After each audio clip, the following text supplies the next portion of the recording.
Gender violence, and what I would like to say in the social and cultural context of Nepal is the violence against women is not a problem of only women, but it poses a serious threat for inclusive development, rule of law, and sustainable development. So it is a heinous crime and violation of human rights and crime against humanity too. The individual, the family, the market, and the state are the main actor who commits violence against women.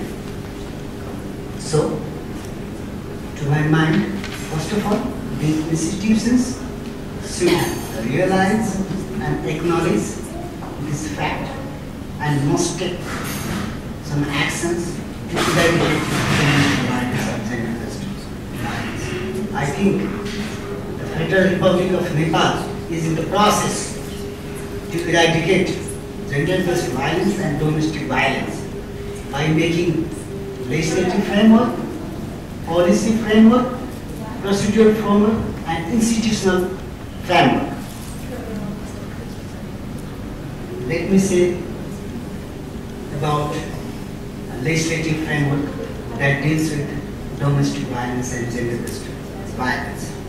First of all, we have the constitutions. Now we have interim constitutions, and these constitutions has explicitly stated that violence, any form of violence against women, is punishable as the provision of law. So the constitutions has explicitly criminalized any actions against women that we can say violence against women. And the constitutions has provided some basic fundamental rights for the protection and the promotion of human rights, particularly for women. I would like to say that the Constitution has provided the gender equality, gender justice as the fundamental right, and the Constitution has also stated that there must be equal representation, significant representation of women in all state structure organizations. And based on that constitutional provision, our country has formulated some legislations, policy framework, and other institutional arrangement. After the constitutions, we have the national code. We can say this is the civil code or as well as the criminal code. It has provided various provisions that deals with the to control violence against women. Then we have the Anti-Trafficking Law Act. Particularly, we have the Domestic Violence Control and Punishment Act, Electronic Transportation Act, Children Act, Defamation Act, Public Offence and Punishment Act, Social Practice Reform Act, Caste-Based Discrimination and Touchability Control Act. These all acts have some linkage to control domestic violence and gender-based violence. Then we have the procedural law also, like Government Case Act, Evidence Act, chapter on court management in our National Civil Code. Then we have the anti-trafficking rules and domestic violence control rules. And we have issued so many guidelines to control sexual harassment in dance restaurant against the woman, and guidelines issued to maintain right to privacy in the proceeding of special type of case. Likewise, we have our Parliament has enacted Mediation Act, Extradition Act, Mutual Legal Assistance Act. Now it has come into the ordinance. Then we have already enacted Legal Aid Act. Then we have Summary Procedure Act and Gender Violence Control Fund rules. And in case of national code, what I say, it is the civil and penal code in our context. This code has provided so many chapters like assault, rape, sexual harassment, homicide, husband and wife. This act and these chapters has provided so many provisions. And besides this, we have proposed and tabled some fundamental laws in the legislature parliament. Now we have no parliament, but in the then parliament, like the Truth and Reconciliation Commission and Enforced Disappearance Commission Act. Now we have proposed a new penal code that displays our the present existence civil and penal code. And this penal code has provided so many provisions, like we have drafted and tabled in the parliament the Criminal Procedure Code Act and a bill, a comprehensive bill to criminalize sexual harassment against women in workplace, and we have also drafted the witchcraft bill. These all are the legislative frameworks, and particularly in case of domestic violence, I would like to say something. The Domestic Violence Offence and Punishment Act, this was enacted in 2009 by our parliament, and this act is designed particularly to prevent and control violence occurring within the family against women and for matters connected therewith, and making such violence punishable and for providing protection to the victim of violence. According to our act, the domestic violence means any form of physical, mental, sexual and economic harm perpetrated by a person to a person with whom he or she has family relationship, and also includes any acts or emotional harm. So the domestic violence includes the physical violence, mental violence of harm, sexual harm, economic harm. These all have been included under the broad concept of domestic violence. And this act, what I would like to say that this act is the fundamental part in the context of our legislative framework, because before the enactment of this act, particularly we have no such kind of act, and we have other provisions that was not precise and enough to deal with domestic violence, and for the first time this act has criminalized domestic violence against women. And though just this act has been come into force, and now it is in the process of implementations, there may have some weakness and lacunas, but I think this is the first step. Under this act, domestic violence is a personal case. It is not a state case. That may be one of the weakness, and it has been remarked by so many women activists. And we have also realized that this should be corrected somehow. And so this is the personal case, and a person, if who has knowledge of an act of domestic violence has been committed or is being committed or likely to be committed, may lodge a written or oral complaint setting out the details thereof with the police office, nearby police office, National Women Commission, local body. So this provision has provided so many channels for making complaints about the domestic violence.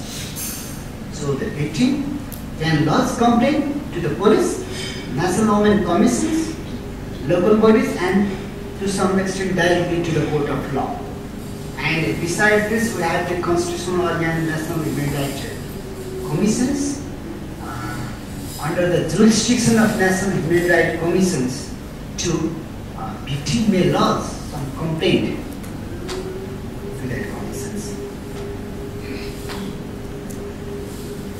If this complaint is lodged to the police and the local bodies, the local bodies will forward this case to the police, and the National Women Commission also has right to investigate, power to investigate, and to go ahead for the investigation of the domestic violence which has been come under the jurisdiction of the National Women Commissions.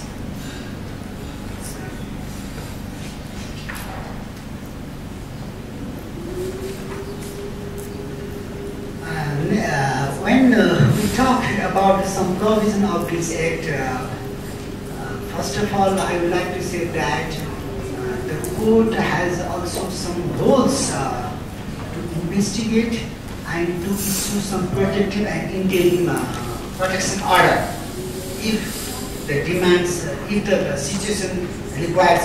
So the court can issue the interim protection order. And if the court has reason to believe that on the basis of preliminary investigation of the complaint that the victims need to receive immediate protection, in the conditions of that, the court may issue the interim protection order.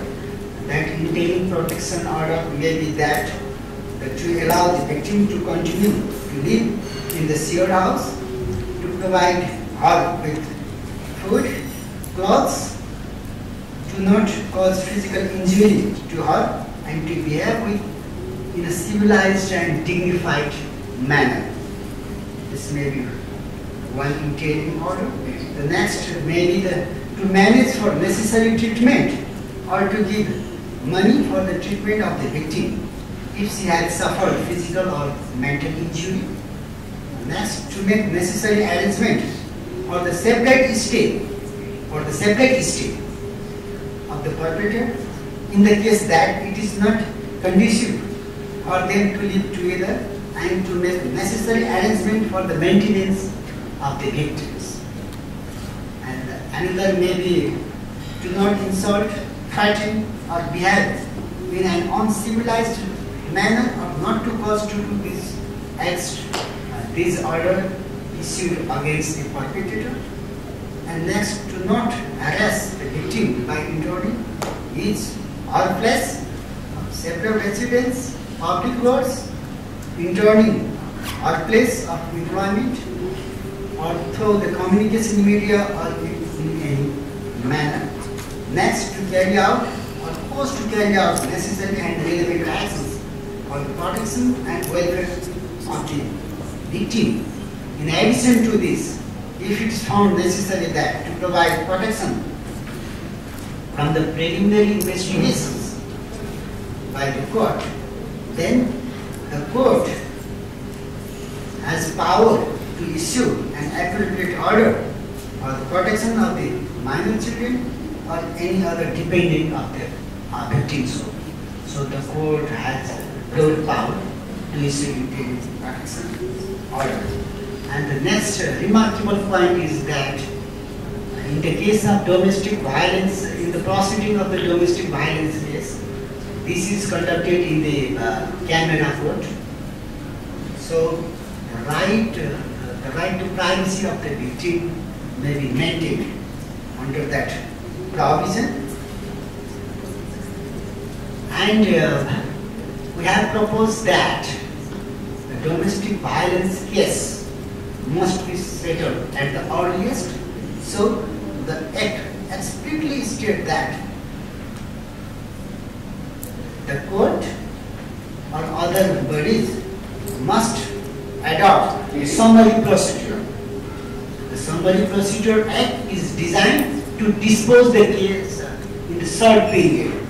That does not take long period, and the Act has provided some remarkable provisions for the treatment of the victims, for providing compensation to the victims, like the total cost of the treatment of the victim of the domestic violence who has sustained physical or mental injuries in the hospital will be borne by the perpetrator. So this liability, this liability is the liability of the perpetrator first. And despite that, in some cases, the perpetrator may not bear his liability. So in that case, if the court has reason to believe that the perpetrator is unable to pay such amount due to the economic status or any further justified reasons, in that time the court may order to the service center to provide treatment expenses to the victim. So for that purpose, the Act has provided for the establishment of the service center also for the victims.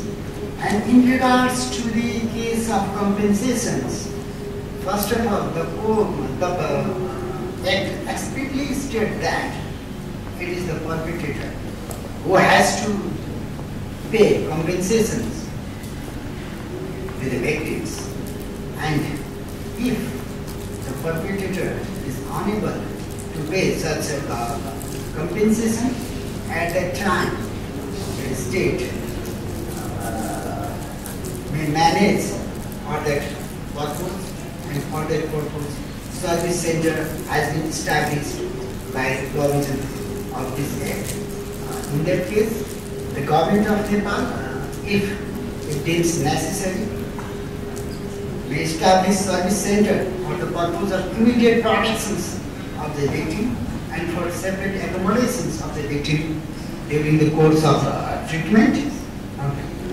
For that purpose, first of all, the state established service center in its own budget. Despite that,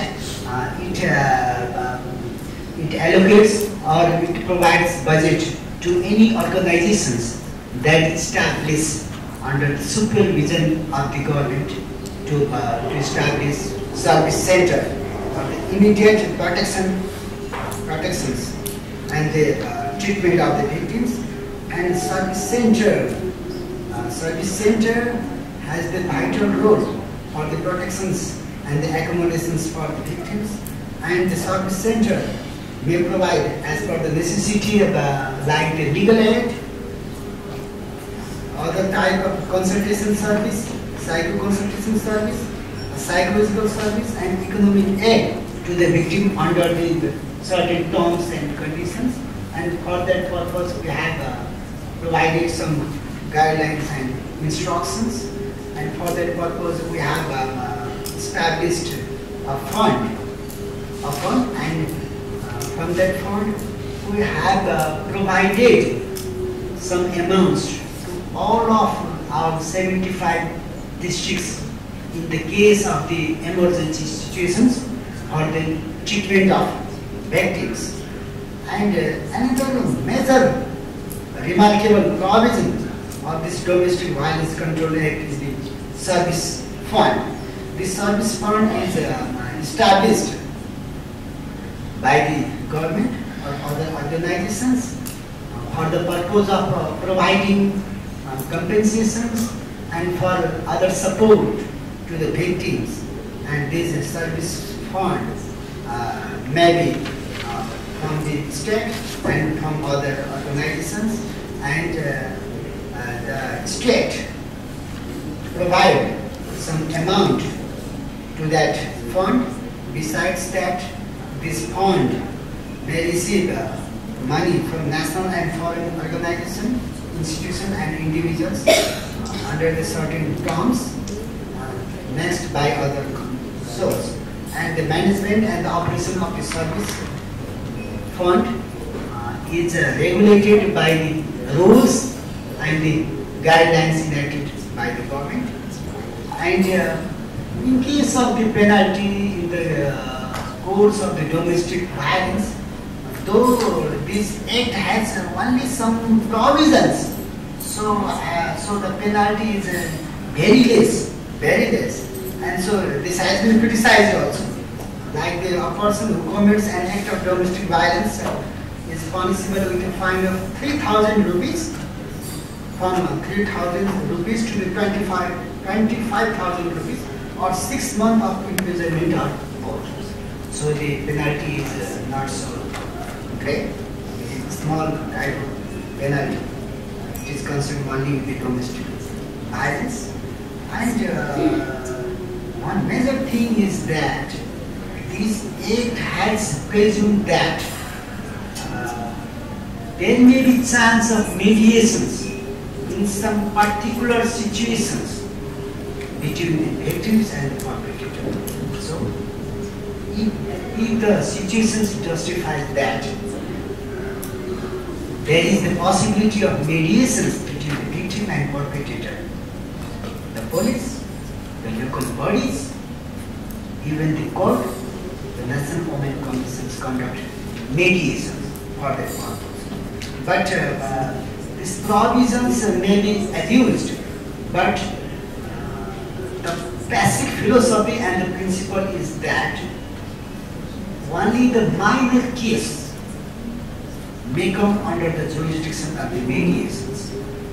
Serious type of violence or case cannot be mediated at any cost.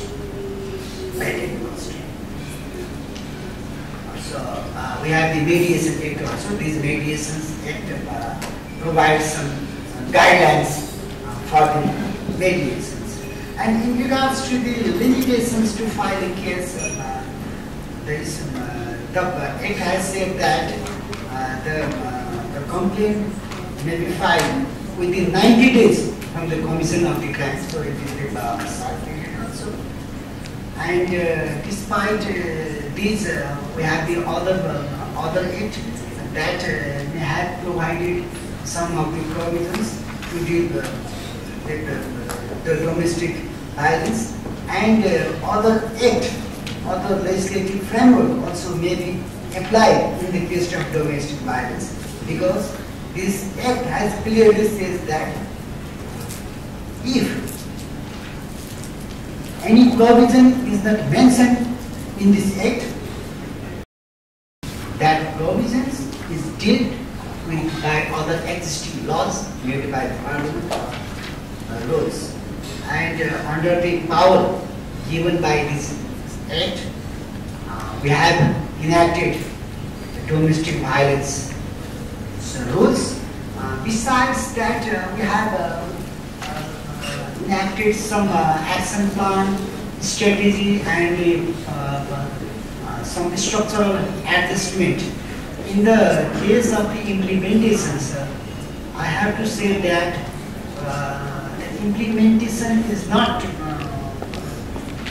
effective in the expected manner, because this act has been enacted only in the 2009, so this is in the short period.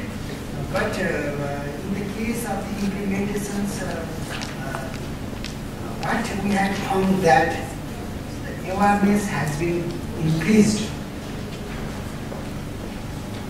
in the village level, in the urban level, and what we say is that it is the breaking of the silence culture. So now we have found that the victim has come to the police, women commissions for the to seek justice, and now we are in the process to reform this act and rules for the better effective implementation of this act, and to reform some of the lacunas and weakness provided by this act. Thank you.